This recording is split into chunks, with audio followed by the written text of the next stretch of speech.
Bawat tao ay may kanya-kanyang hilig. Yung iba sa atin, mahilig kumanta, magsayaw, maglaro ng basketball, maglaro ng video games at iba pa. Pero may ilan din sa atin na hindi pangkaraniwan ang hilig, tulad na lamang ni Mike Smith. Mula pagkabata ay hilig na niya ang metal detecting at sa katunayan, ilang mga bagay na rin ang kanyang natuklasan sa mga nakalipas na taon. Subalit para sa kanya, hindi pa niya natatagpuan ang white whale na matagal niya nang inaasam. Gayunpaman, nabago ang lahat nang matuklasan niya ang isang kadena sa ilalim ng lupa. Hindi niya akalain na dadalhin siya nito sa isang nakapangingilabot na discovery na kailanman ay hindi niya malilimutan. Ano kaya ang natuklasan niya sa dulo ng kadena? Iyan ang sabay-sabay nating aalamin sa video na ito.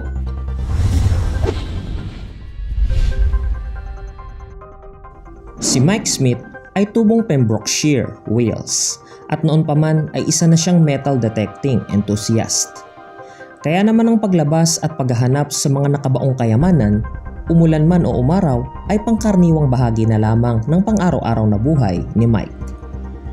Nagsimula ang lahat noong siya ay 12 taong gulang pa lamang nang bigyan siya ng kanyang ama ng isang metal detector bilang regalo sa araw ng Kapaskuhan.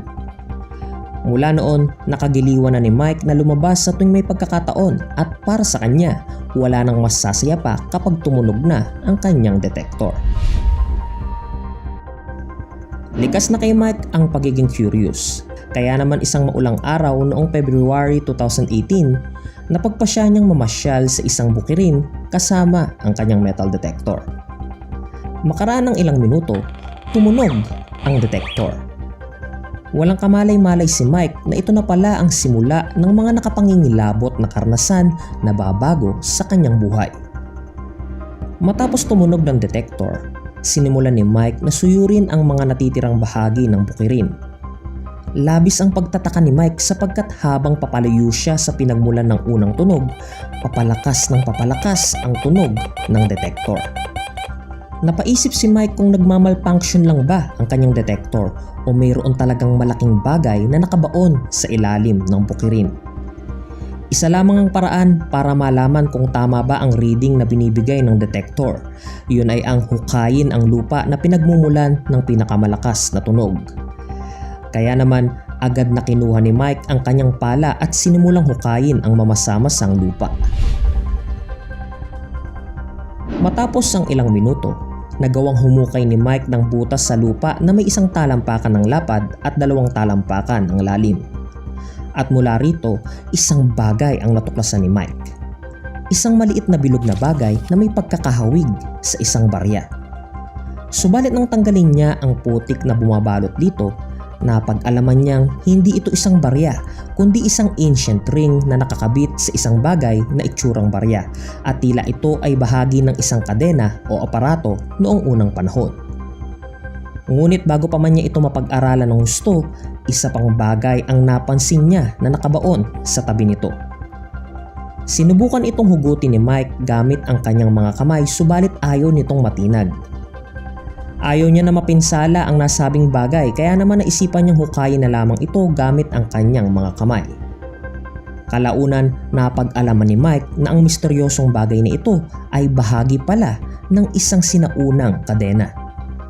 Dahil dito, lalo siyang na-motivate na hukayin ito. Inabot na ng maghapon si Mike pero hindi niya pa rin nararating ang dulo ng kadena at bagamat nasasabik na siyang malaman kung ano ang nasa dulo nito, wala siyang ibang pagpipilian kundi ipagpabukas na lamang ito sapagkat palubog na ang araw.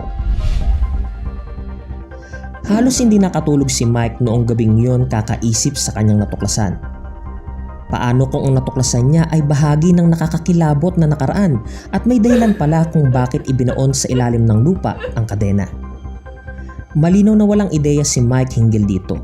Gayunpaman, pursigido pa rin siya na balikan ang lugar at alamin pa ang mga misteryong itinatago nito. Kinabukasan, agad na bumalik si Mike sa lugar upang ituloy ang kanyang paghuhukay. Sa kabutihang palad, kung ano niya ito iniwan ay ganun pa rin niya ito tinatnan. Nagsimulang maghukay muli si Mike at makaraan ng ilang minuto, narating niya rin sa wakas ang dulo ng kadena. Sinuri niya ito at pagkaraan napansin niya ang maliit na butas sa ilalim ng kadena. Hindi nagdalawang isip si Mike na sundutin ang butas gamit ang pala. Pagkatapos nito, bigla na lamang bumukas ang lupa at nahulog si Mike ilang talampakan sa ilalim ng lupa. Sa kabutihang palad, hindi naman siya nasugatan. Agad na binuksan ni Mike ang kanyang flashlight at napagtanto na nahulog siya sa isang yungib o cavern. Habang sinusuri ni Mike ang mga pader at ang paligid, nagsimulang balutin ng takot ang kanyang dibdib. Ano kaya ang lugar na ito na hindi sinasadyang natuklasan ni Mike sa ilalim ng bukirin na ito? Sa pagsisiyasat ni Mike sa paligid ng yungib, napansin niya ang mga kakaibang gasgas sa pader. Nilapitan ito ni Mike at sinimulang suriin gamit ang kanyang mga daliri sa pagnanais na mas maintindihan pa ang mga ito.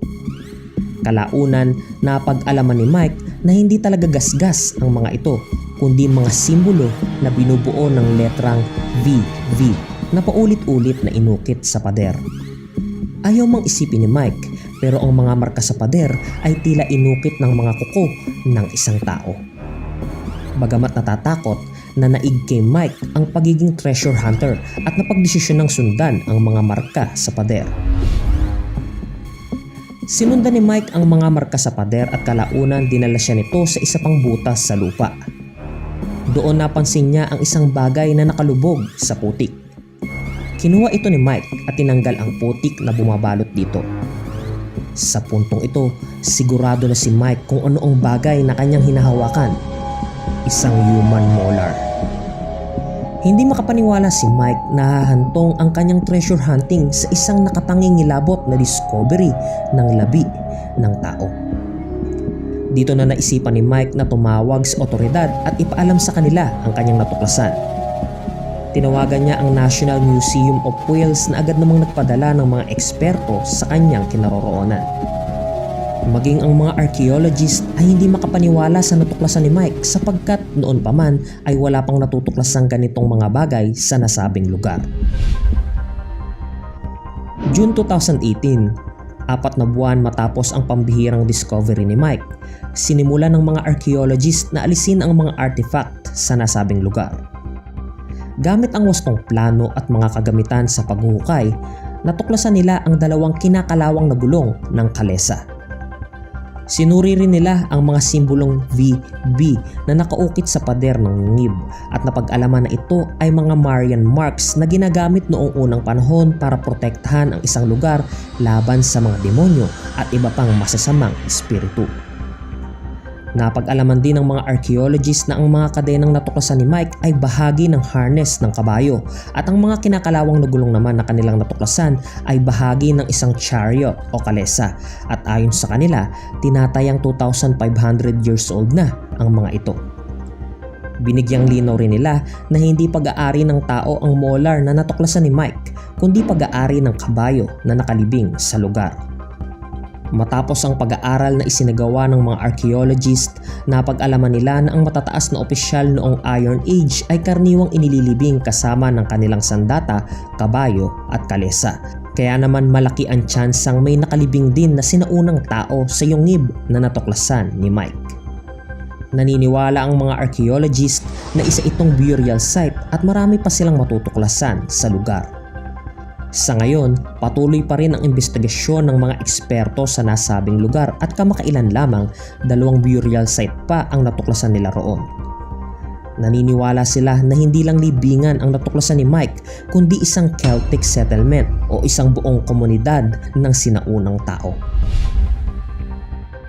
34 na artifact ang natuklasan ni Mike sa lugar at tinatayang $1.3 million ang natanggap niyang bayad mula sa museum.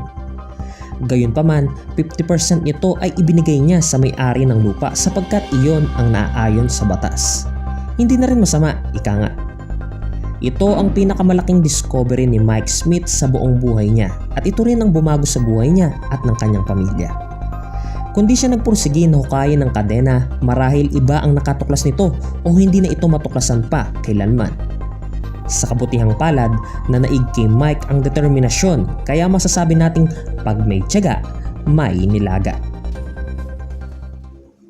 So ayun na nga katropa, diyan na nagtatapos ang ating video. Kung sakaling kayo ang nakatuklas sa kadena, huhukayin nyo rin ba ito? Comment lang ang inyong opinion sa comment section below. Muli, maraming salamat sa panonood and see you on the next video. Goodbye!